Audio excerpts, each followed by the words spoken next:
चलो तो स्टार्ट करें। Yes sir. यस सर, बिल्कुल।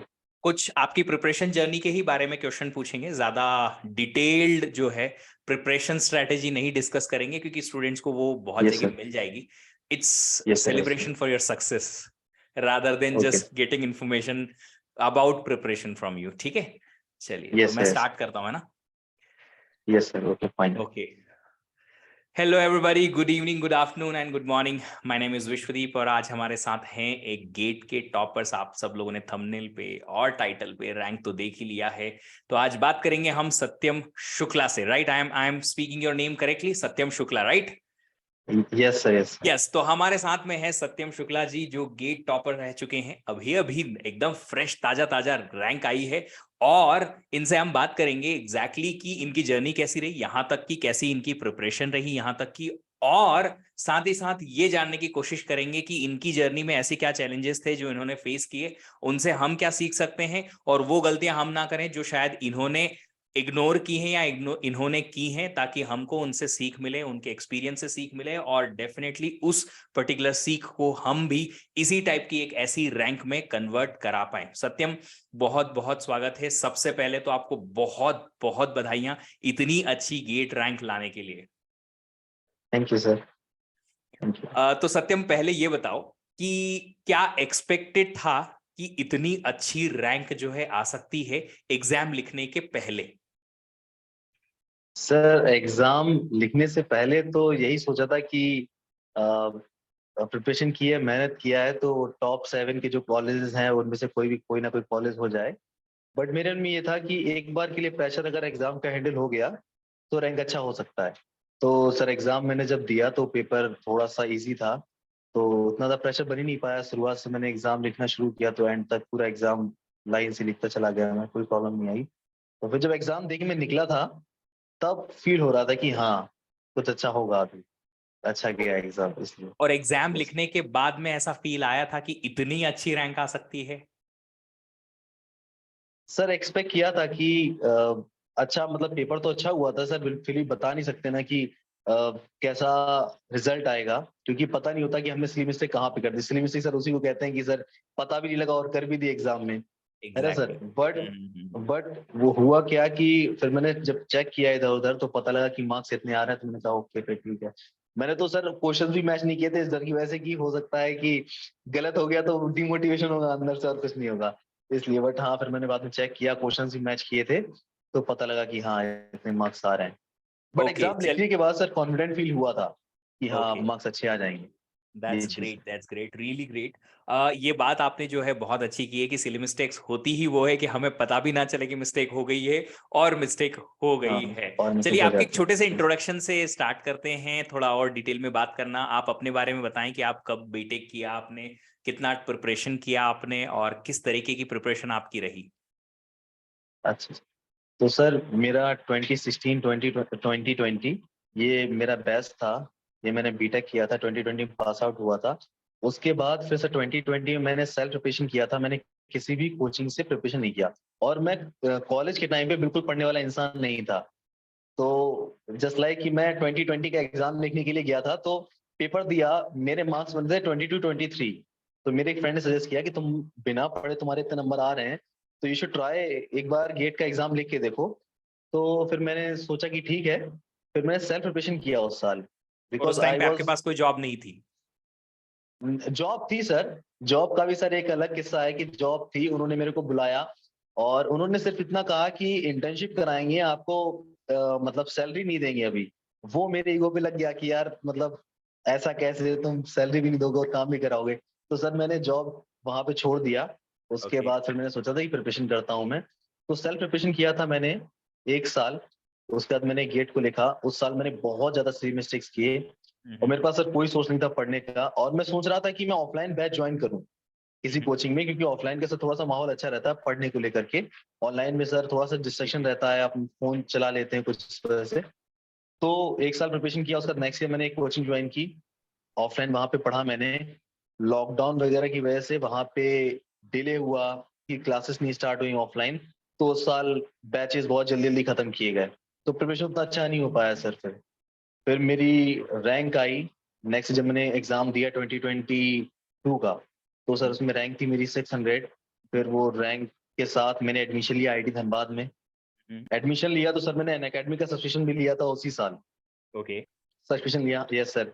आपका ही नाम सुन के मैंने सब्सक्रिप्शन लिया था कि सर बहुत अच्छा पढ़ाते हैं, तो उनका एक बार सीओ जरूर पढ़ना। तो मैं सीओ, मेरे डाउट भी सर बहुत ज्यादा थे, क्योंकि सीओ के सर ऐसे क्वेश्चन होते हैं ना कि ऐसा लगेगा कि आपसे बन जाएगा, कोई कॉन्फिडेंस नहीं होता सीओ क्वेश्चन में कि ये बनेंगे भी नहीं बनेंगे, टफ भी आ जाते हैं, बट Yes. कंसेप्ट क्लियर हो तो हाँ, बन आप जाए। आराम से कर सकते हो। Yes yes. तो वही मेरे साथ था कि पढ़ा हुआ था सीओए, लेकिन फिर भी थोड़ा सा कंफ्यूजन सा था। तो सर मैंने आपसे पढ़ा, कॉलेज में जा करके मैंने सीओए पूरा पढ़ा आपका। उसके बाद सर कॉलेज मैंने ड्रॉप कर दिया तो सितंबर में ही फिर मैंने घर पे बैठ के प्रिपरेशन किया, आप अनअकैडमी से ही किया था प्रिपरेशन।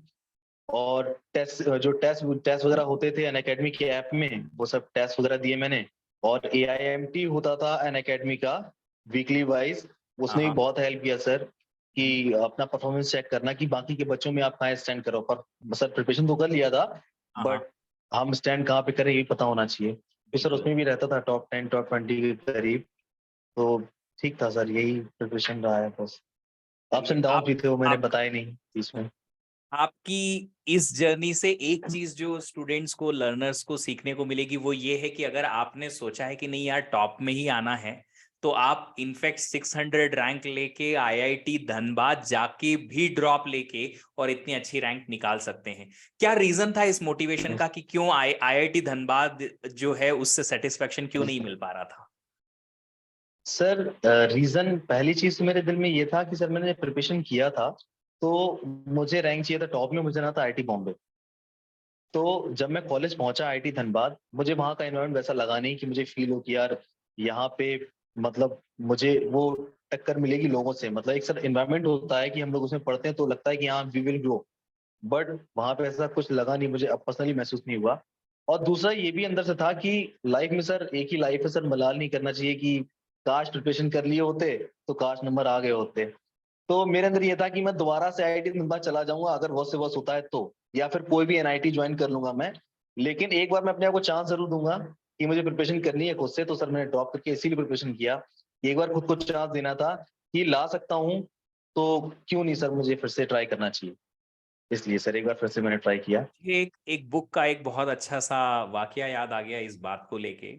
एक बुक है रेज द गेम, उसमें मैंने कहीं पढ़ा था कि एक चैंपियन प्लेयर जो होता है ना, उसे दो चीजों की अवेयरनेस बहुत अच्छे से होती है। एक कि बेस्ट प्लेयर के गेम में और मेरे प्लेयर के गेम में गैप कितना है, और उस गैप को मैं फुल फिल कैसे करूंगा।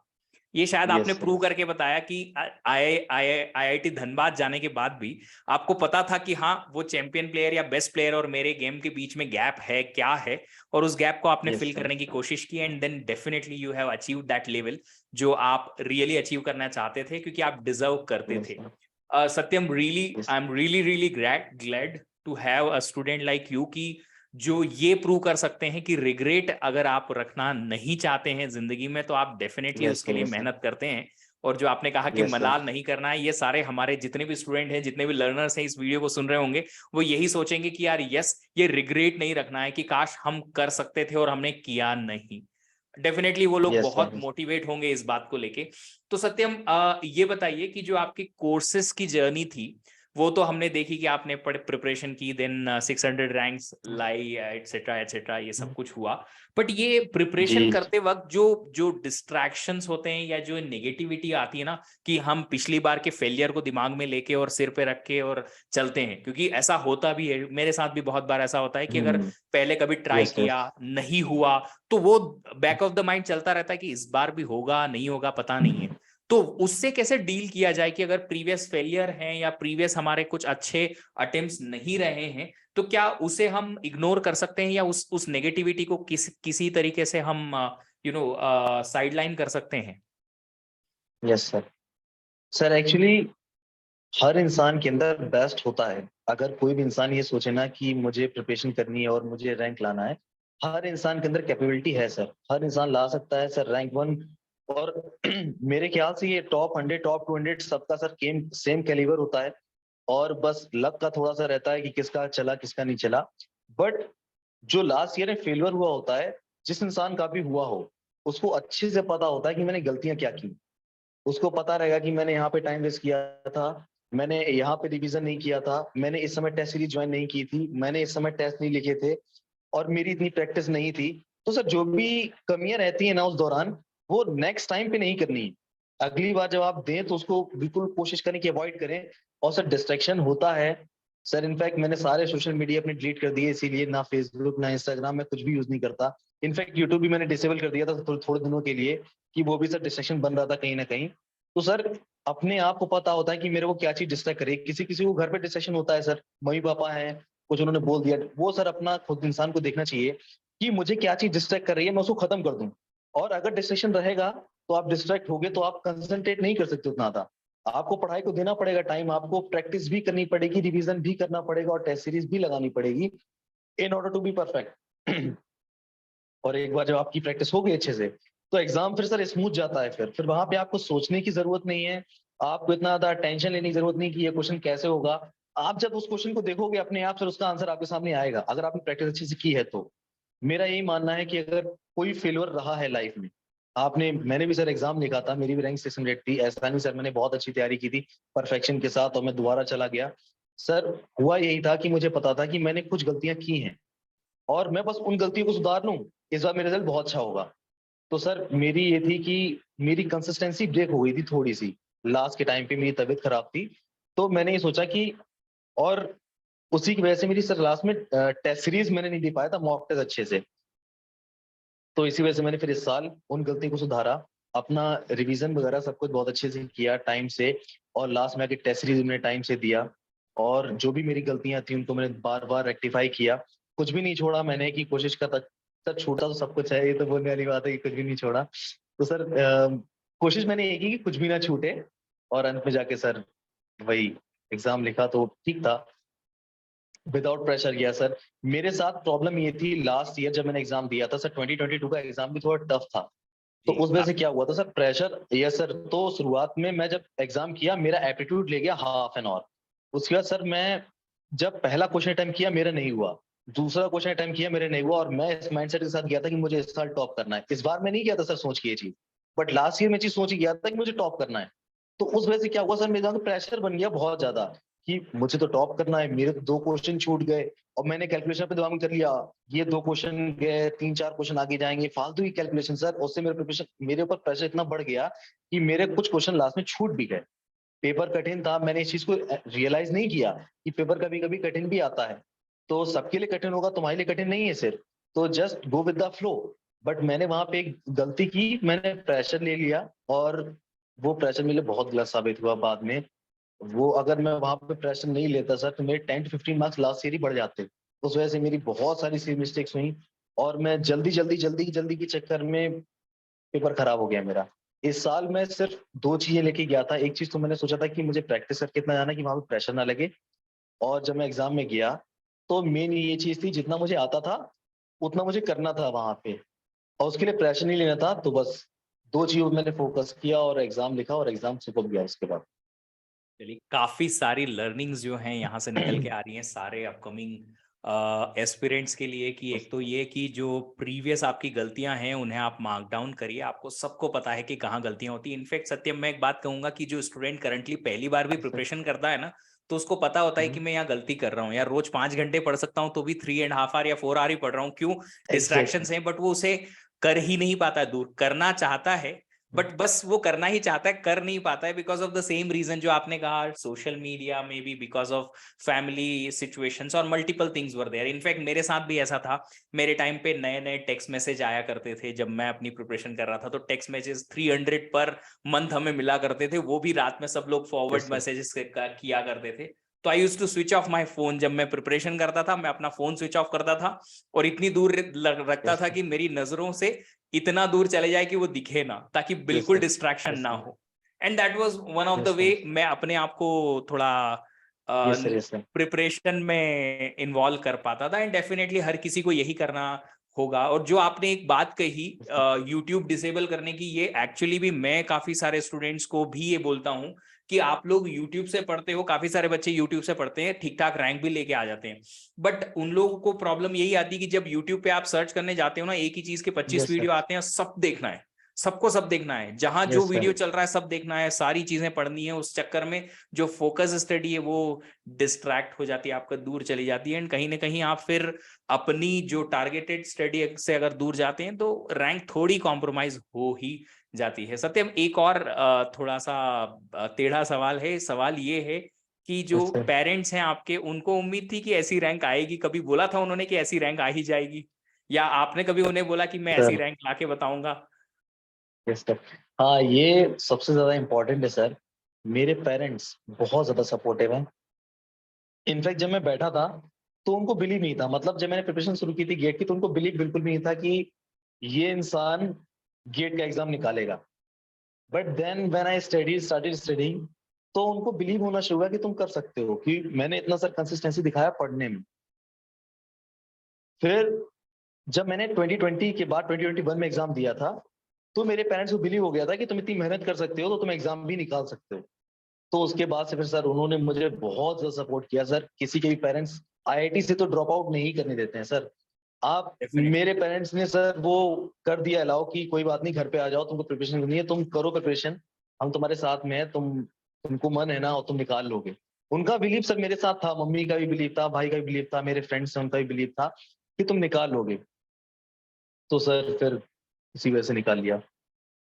तो चलिए, तो ये ये चीज है सर, ये पेरेंट्स। एक्चुअली पेरेंट्स का ही बिलीव होता है जो हमें इतना कॉन्फिडेंस यस डेफिनेटली सर। देता है। पेरेंट्स हमेशा ही यस सर। सपोर्टिव होते हैं, हर किसी के ही होते हैं, हर कोई सपोर्ट करता ही है, बट उस सपोर्ट का कितना आप यूटिलाइज कर सकते हैं ये इंडिविजुअल पे भी यस कहीं ना सर। कहीं डिपेंड करता है। Satyam, you sir have shown in fact that. मैं definitely. Yes sir. Yes sir, मैं एक चीज और बताना चाहता हूँ कि जो अभी हम लोग का ये एज है, इसमें हम लोग कहते हैं कि गर्लफ्रेंड बन गई या फिर बॉयफ्रेंड बन गया तो बहुत डिस्ट्रैक्शन होता है। सर मेरी भी गर्लफ्रेंड है, उसने भी सर मेरा बहुत ज्यादा सपोर्ट किया है इस चीज में थ्रू आउट द प्रोसेस। मतलब जैसे कि मेरे पेरेंट्स ने सपोर्ट किया, पेरेंट्स ने मोटिवेट किया कि नहीं तुम प्रिपरेशन कर सकते हो, तुम कर सकते हो, तो वैसे ही उसने भी मेरा बहुत ज्यादा सपोर्ट किया उस चीज को लेकर के। तो ऐसा नहीं होता कि आप किसी के साथ हो तो देख, मतलब बच्चों के दिमाग में हो सकता है कि मैं किसी के साथ हूँ यार, मैं नहीं कर पा रहा हूँ, साथ किसी का दिक्कत होता है ये। तो मेरा ये मानना है कि अगर आप किसी अच्छे पार्टनर के साथ हो तो आप भी कर सकते हो, बट पार्टनर जो है आपका अंडरस्टैंडिंग होना चाहिए उतना। ये मैंने इसलिए बोला कि बच्चों के दिमाग में रहता है सर ये सवाल कि मेरे साथ भी कुछ जूनियर्स हैं मेरे, उन्होंने मेरे से पूछा था कि भैया ऐसा कोई दिक्कत होता है क्या आपको, और मेरे साथ के भी लोग पूछते हैं कि प्रिपरेशन करो तुमको दिक्कत नहीं होता। मैंने कहा नहीं है, ऐसा कोई दिक्कत नहीं है, पढ़ने का है, अपना पढ़ते रहो पूरे टाइम, अंडरस्टैंडिंग इंसान होगा तो वो रहेगा, वो समझेगा उस चीज को। Yes sir. Last last month 14 Feb जो वैलेंटाइंस डे था, उस दिन मैंने भी इसी टाइप का एक सेशन लिया था कि आपकी यस सर। रिलेशनशिप जो है वो आपको नीचे नहीं खींचनी चाहिए, किसी भी टाइप की हो। देखिए, यस सर। आप इस स्पेसिफिक रिलेशनशिप की बात करते हैं, लव रिलेशनशिप की बात करते हैं, तो आपको ऐसा लगता है कि yes, the person needs my time. Of course आपके इस हाँ। रिलेशनशिप के अलावा दूसरे और भी रिलेशनशिप्स हैं जिनको आपकी जरूरत है। आपके पेरेंट्स भी हैं जो आपको बहुत प्यार करते हैं, यस इनफैक्ट सर। यस। आपके पेरेंट्स को भी यस। आपका टाइम चाहिए। तो अगर आप अपने यस पेरेंट्स सर। को यस। टाइम दे रहे हैं तो that is not distraction, but remaining time आप अगर पढ़ाई करते हैं तो डेफिनेटली आपके पेरेंट्स आपको सपोर्ट करेंगे ही करेंगे, just because they love you, और वो अनकंडीशनल होता है, उसमें सिर्फ देने वाली बात होती है, लेने की नहीं। Same thing happens yes sir. As you said, that's really really great motivation for all those students की जो ये समझते हैं कि यार ये चीज जो है वो सेकेंडरी है, एटसेट्रा। इट्स फाइन, आप हर किसी रिलेशनशिप को, हर चीज को मैनेज कर सकते हो अगर आप रियल में अपने टारगेट के लिए फोकस्ड हैं, तो हर चीज दिन में हर चीज के लिए मैनेज हो जाएगा आपका टाइम। सत्यम, एक और यस। चीज जो है वो मैं आपसे पूछूंगा। स्टूडेंट्स का हर वक्त ये क्वेश्चन लगा रहता है कि पर डे इतने नंबर ऑफ आवर्स आपको पढ़ाई करनी चाहिए, या आपको मॉर्निंग में ही पढ़ाई करनी चाहिए, आपको नाइट में ही पढ़ाई करनी चाहिए। तो ये जो टाइम मैनेजमेंट का जो लेसन है उसको आप कैसे सारे लर्नर्स को, सारे एस्पिरेंट्स तक दे पाएंगे? सर मेरे साथ एक प्रॉब्लम था, मैं रात में नहीं पढ़ सकता हूँ। अगर मैं रात में पढ़ूंगा, मैं आपको एक इंसिडेंट बताता हूँ। मैंने मैंने 3-4 दिन रात में पढ़ाई की बहुत अच्छे से। मैंने सर एग्जाम दिया, मेरे नियर अबाउट 3 और 4 मार्क्स थे, सब्जेक्ट एग्जाम था उस सब्जेक्ट में। सर मैंने उस दिन के बाद सोच लिया मुझे रात में नहीं पढ़ना है। तो हर किसी का अपना अलग अलग होता है कि मेरी एफिशिएंसी दिन में रहती है। मेरा ये रहता था कि सुबह उठना है, जो मैंने लास्ट टाइम अगर मैं लेक्चर कर रहा हूँ तो उसको सबसे पहले रिवाइज करना है लेक्चर को, उसके बाद आगे का लेक्चर शुरू करना है। और कोई टाइम ही नहीं थी सर पढ़ने की। और सर अगर मुझे सर गेट में मैंने सोचा मुझे टॉप करना है, और सर मैं टाइम बना के कैसे पढ़ सकता हूँ सर उस चीज को लेकर के। जब टाइम मिलता था तब मैं पढ़ना शुरू करता था सर। अनअकैडमी में सर एक चीज बहुत अच्छी थी कि उसमें ऐप में क्वेश्चंस आते थे। अगर मैं बाहर गया, सपोज मेरे पास सर टाइम नहीं है, मैं कुछ काम पड़ गया सर, बाहर चला गया मैं, बाहर सर कॉपी लेके या लेक्चर तो नहीं कर सकते सर। तो इतना अच्छा था कि मैं बैठा हूँ, 10-15 क्वेश्चन मैंने ऐसे ही कर लिए, रिलैक्स, कोई दिक्कत नहीं। फोन में ऐप में आया, गेम खेलते हैं, वैसे ही मैंने गेम के तरह से वो कर लिया। कंसेप्ट भी मेरा हो गया, जो क्वेश्चन मेरे फंसे मैंने घर पे आके देख लिए सर, और उसके सॉल्यूशन भी उसमें दिए रहते थे नीचे। इतना अच्छा था सर। तो टाइमिंग का नहीं था सर, बस ये है कि सुबह उठे सबसे पहले रिवीजन करना है जो भी है। और ये डिपेंड किया है सर मेरे शेड्यूल पे कि जब मैंने टेस्ट सीरीज किया है तब अलग शेड्यूल था, और जब मैं लेक्चर कर रहा था तब अलग शेड्यूल था सर। लेक्चर कर रहा था तो सुबह रिवीजन करना है, दिन में लेक्चर करना है, और बस सारा दिन जितना टाइम मिल रहा है 3-4 लेक्चर कर लिए, फिर रात में सो गया आराम से, अगले दिन फिर उठे, फिर रिवीजन किया। रात में सर मैं रिवीजन नहीं करता था, सो के सुबह उठ के ही रिवीजन करना है फिर से, अगले जो भी एक दिन पहले पढ़ा है और उससे पहले जितना भी पढ़ा है जो करंट सब्जेक्ट है उसका पूरा रिवीजन करना है। बीच बीच में कहीं कहीं डाल दिया कि पता लगा कोई सब्जेक्ट मेरा है जिसको टाइम हो गया, 7 दिन मैंने ऐसे रखा था सर रिवीजन की, मैंने पढ़ा है उसको 7 दिन बाद मैं फिर रिवाइज करूंगा, फिर 15 दिन बाद फिर रिवाइज करूंगा सब्जेक्ट कंप्लीट करने के बाद, फिर 21 डेज बाद रिवाइज करूंगा। ऐसे मैंने रिवीजन का रखा हुआ था कि सब्जेक्ट रिवाइज करने ऐसे ऐसे करके, और सब्जेक्ट खत्म हुए, और उसके बाद सब्जेक्ट खत्म होने के बाद फिर टेस्ट सीरीज कि टेस्ट दे दिया, सब्जेक्ट खत्म हुआ उसके बाद उसका टेस्ट दे दिया, सब्जेक्टिव टेस्ट दे दिया, जो भी वीकनेस लगी उसको फिर रेक्टिफाई किया, फिर उसका जो फुल लेंथ रहता था वो दे दिया, ऐसे ऐसे करके टेस्ट दिए सर। जब टेस्ट देता था उस टाइम पे रहता था, टेस्ट दे दिया मैंने, फुल फुल लेंथ टेस्ट देता था, तो हर तीसरे दिन मेरा मोटिव रहता था, हर तीसरे दिन मुझे टेस्ट देना है, जिस दिन टेस्ट दिया है उस दिन अपना एनालिसिस करना है, अगले 2 दिन मैंने क्या गलतियां की हैं टेस्ट में वो अगले 2 दिन मुझे जस्टिफाई करना है कि मेरे साथ गलती क्या हुई, मैं इस पेपर में 100 नंबर कैसे ला सकता था, और मेरे इस पेपर में 100 नंबर क्यों नहीं आए, मैंने क्या गलती की, सिली मिस्टेक्स की हैं, या मुझे आता नहीं था। तो हर टेस्ट में मैंने ये कोशिश की है कि हर 2-3 दिन में लग के कि इसके 100 नंबर आ जाए कैसे भी, और जितने भी टेस्ट दिए सारे टेस्ट में सर मैंने यही कोशिश की है। तो एट लास्ट जाके सर इतना प्रैक्टिस किया तो सर ऑब्वियस था सर वो चीज होना मन में। अब तो सर उठते जागते बस ओएस, सीओए, टीओसी, सीएन यही चलता था सर, क्वेश्चंस लगा रहे हैं कर रहे हैं बस। मैं अपने स्टूडेंट्स को बहुत बार ऐसा कहता हूँ जब वो लो ऑन कॉन्फिडेंस होते थे कि आपकी अगर इतनी करने की कैपेसिटी है तो आप इतनी मेहनत करो, ऑटोमेटिकली कॉन्फिडेंस यस सर। आएगा कि यार मैं इतनी मेहनत कर रहा हूँ, अगर मेरा नहीं होगा तो किसका होगा। जो आप किसका जस्टिफाई कर होगा सर, कर एग्जैक्टली। कर चुके हो यस इस सर। बार कि सर मैंने इतनी मेहनत की, इतनी मेहनत की, इतनी मेहनत की, अपने आप से हाँ। इतनी उम्मीद नहीं थी, उससे ज्यादा मेहनत की, तो कहीं ना कहीं वो लग गया था कि यस सर। अब इतनी मेहनत करने के बाद अगर मेरा नहीं होगा तो फिर डेफिनेटली किसका होगा। अच्छा, एक चीज यस और सर। जो है बहुत बहुत कॉमन होती है स्टूडेंट्स के माइंड में कि जब वो प्रिपरेशन करते हैं कुछ दिन तो बहुत अच्छा मोटिवेशन रहता है, कंटिन्यूअसली प्रिपेयर करते जाते हैं, फिर उसके बाद कहीं ना कहीं एक डल पीरियड आता है जब थोड़ा सा लो ऑन कॉन्फिडेंस होते हैं या मोटिवेशन कम आता है, पढ़ने का मन नहीं करता है। आपके साथ कभी ऐसा हुआ, और अगर हुआ तो आप उन दिनों में क्या करते थे? सर मोटिवेशन, मैंने कभी किसी का वीडियो नहीं देखा मोटिवेशन का, कभी कभी जैसे कि सर कभी कभी हम यूट्यूब में यूट्यूब चलाता था तो इसलिए सर आपकी वीडियोस देखे मैंने, उसमें भी कुछ रिवीजन की आपने स्ट्रेटेजी बताई है वो देखा मैंने कि आप बता रहे हो, गाइड कर रहे हो कि कैसे कैसे आप प्रिपरेशन कर सकते हो, कभी कभी आप एक सेशन लेते थे, कभी रिवीजन करवाया था वो सब मिल गया। रिवीजन मतलब मोटिवेशन का सर ये है कि अगर हमको पता है कि हमको एट लास्ट क्या चाहिए, अगर मेरा मन सिर्फ उस चीज पे, उस कॉलेज पे मुझे आईआईटी बॉम्बे चाहिए, तो सर मुझे नींद वैसे ही नहीं आएगी क्योंकि मुझे वो चाहिए। और अगर मुझे चाहिए ही नहीं, मेरा मन कह रहा है कि ठीक है सो लो, अभी आराम करने का टाइम है तुम्हारे पास, तो इसका मतलब आपको चाहिए ही नहीं। अगर आपको चाहिए तो आपको नींद नहीं आएगी उसके बाद।